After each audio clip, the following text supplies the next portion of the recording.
Convicted liar Michael Cohen needed some coaching on what to tell lawmakers, it now appears. New reporting showing House Intelligence Committee Chairman Adam Schiff and his staff met at least 4 times with Cohen before his public testimony last month.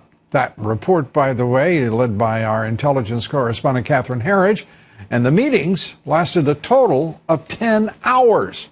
Joining us tonight, Tom Fitton. He's the president of Judicial Watch. Tom, good to see you. And let's start with what in the world were they doing with 10 hours? Is that regular order now on Capitol Hill? Oh, it's highly irregular and arguably corrupt. You know, Lou, I've testified to Congress, and if you talk to staff or a member, it's a 5-minute phone call. What are you going to talk about? Oh, you sound like you'd be a good witness. Come on up, and you present your testimony written ahead of time so both sides get a feel for what you're going to testify about. But the idea that you had Mr. Schiff collaborate or collude with Mr. Cohen. I'm sure collusion is his preferred language. is extraordinary. You know, he's got a demonstrated record of ethical misconduct.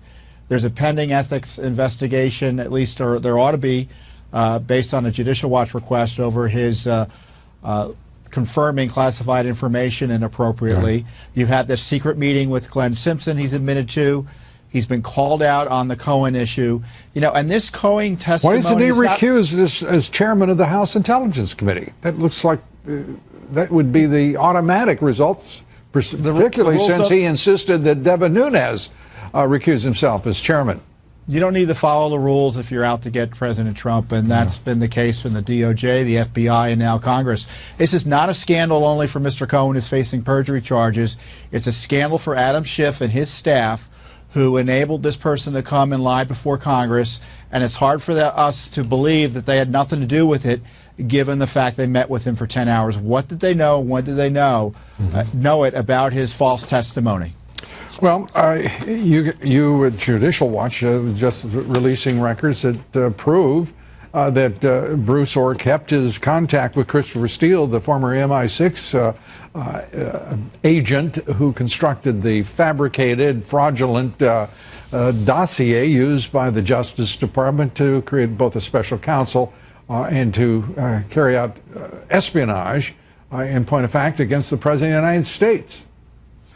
It's an extraordinary batch of documents, 339 pages, showing collusion, again, between a leader at the Justice Department, number 4, Bruce Orr, and the employer of his wife, Fusion GPS, both Christopher Steele, Glenn Simpson. Nellie Orr may as well have had a desk at the Justice Department, given all the email communications.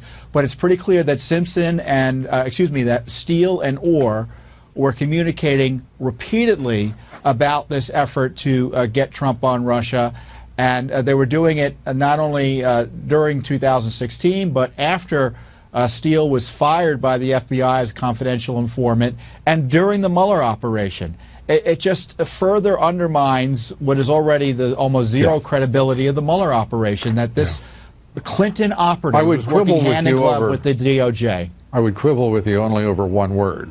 Almost. Less than zero. How's that? That strikes me as in the range of highly accurate.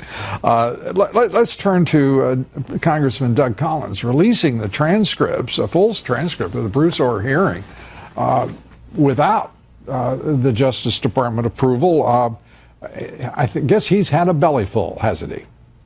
Well, the Republicans have been waiting for months and months for the Justice Department to review material that is not classified but was given to them just in case, and they've been sitting on it, again, to protect the Mueller operation that's designed to overthrow President Trump. And Congressman Collins should not only it was good that he released the Orr transcripts, but there are plenty of other transcripts that don't implicate classified information that the DOJ's had plenty of time to chime in on, and they should just release it to the American people, especially to counteract the lies coming out of the Congress right now about President Trump. There's got to be some truth-telling. Yeah, a lot of truth-telling. Tom Fitton, thanks for being one of the truth-tellers and getting to the truth on much of this. Appreciate it. You're welcome. Good to have you here.